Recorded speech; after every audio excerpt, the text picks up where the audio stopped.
Hello, Tima. I don't even know how to start this letter because my heart is so heavy. I feel like my life is slowly slipping through my fingers, and I honestly don't know what to do anymore. I need someone to talk to, someone who will understand, and that's why I'm writing to you. Please bear with me. This is the hardest thing I've ever had to share. I'm a 31-year-old police officer, currently in level 200 at the university. Life hasn't been easy, but I've been pushing through with everything I have. Somewhere back in 2019, I was in a relationship with a man, a customs officer. Things ended between us suddenly and painfully. He left without any real explanation, but I moved on because I knew in my heart I had done nothing wrong. I buried the pain and focused on myself. Then last year, 2024, out of nowhere, he came back. He reached out through a mutual friend, apologizing and asking for forgiveness. I told him I had long let the past go, but he wouldn't. But he didn't stop. He kept asking for a second chance, promising he had changed. After about a month of persistence, I gave in. I let him back into my life. From the start, I told him clearly I wasn't ready to have a child outside marriage. He agreed, said he understood. Life on my end was already tough. I was paying off loans from the men's gold issue and struggling through school. I even took another loan to start a small business just to survive weekends and take some financial pressure off myself. I finished setting up everything for the business, but I didn't have money to stock it. I asked him for help, not much, just enough to get a freezer. He agreed to give me 2,000 Ghana cedis, but he was always too busy for us to meet up since he's stationed in the Volta region and I am in Accra.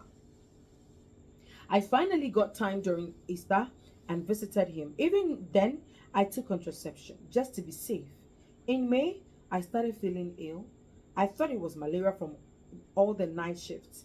I took medication, but nothing changed. Something didn't feel right, so I took a pregnancy test. It came back positive.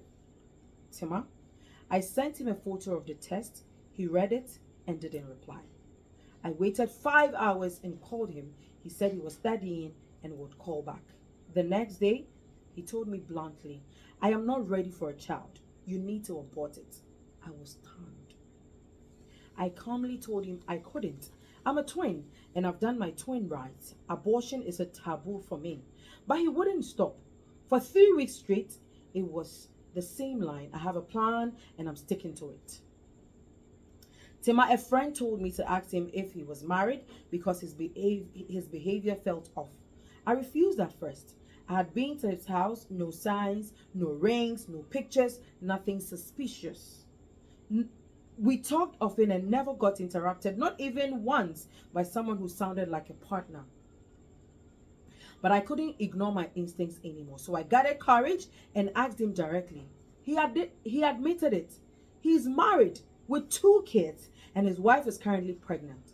Tima, I screamed, Jesus, and just broke down. The tears wouldn't stop. I asked him why he came back to me when he had a whole family. His answer, I had plans for you. Plans? What plans? Now he's telling me he can't take care of the baby, and here I am. And here I am, broken, alone, and barely holding on. I can't afford to raise this child on my own, and I can't abort. Spiritually, emotionally, I just can't. Tima, I've been crying myself to sleep for weeks. I've lost focus at work and in school. I feel like a fool. I feel used. I waited all these years only for this man to come back and throw my life into chaos. Everything I have worked for now feels like it's falling apart. I don't know what to do. I don't know how to breathe through this pain. My heart is shattered and I'm scared. Scared of the future, scared of facing this pregnancy alone, scared of how quickly one decision has changed everything. Tima, I need your advice. Anything to help me find some light in this darkness. I'm drowning. Comments. are welcome. Be inspired by Tima. Thank you.